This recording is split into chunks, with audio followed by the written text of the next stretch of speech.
കായലിൽ പോള നിറഞ്ഞതോടെ ദുരിതത്തിലാണ് ആലപ്പുഴയിലെ ചെറുകിട മത്സ്യത്തൊഴിലാളികൾ. പോള നീക്കം ചെയ്യാത്തതോടെ വള്ളമിറക്കാൻ കഴിയാതെയാണ് കർഷകർ വലയുന്നത്. പോളശല്യം രൂക്ഷമായതോടെ കുടിവെള്ള പ്രശ്നവും വർദ്ധിച്ചു.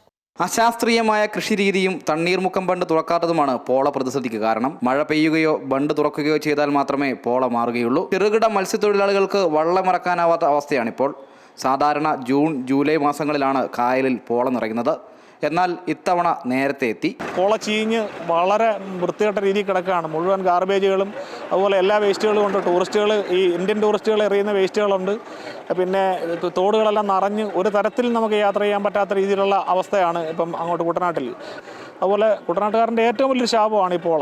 വള്ളങ്ങളുടെ പ്രൊപ്പല്ലർ പോളയിലുടക്കി കേടുപാടുകൾ സംഭവിക്കുന്നതോടെ വലിയ പ്രതിസന്ധിയിലാണ് മത്സ്യ കർഷകർ. തണ്ണീർമുക്കം ബണ്ടിന്റെ ഷട്ടറുകൾ അടച്ചതിന് പിറകെ ഒഴുക്ക് നിലച്ചതോടെ പായലും പോളയും നിറഞ്ഞ് വേമ്പനാട്ട് കായലും സമീപ ആറുകളും തോടുകളും മലിനമായി. മത്സ്യബന്ധനവും ജലഗതാഗതവും തടസ്സപ്പെടുന്നതിന് പുറമെ കുട്ടനാട്ടിലും അപ്പർ കുട്ടനാട്ടിലും ജലജന്യ രോഗങ്ങളും കുടിവെള്ള പ്രശ്നവും കൂടുതൽ രൂക്ഷമായേക്കും. അമൃത ന്യൂസ്, ആലപ്പുഴ.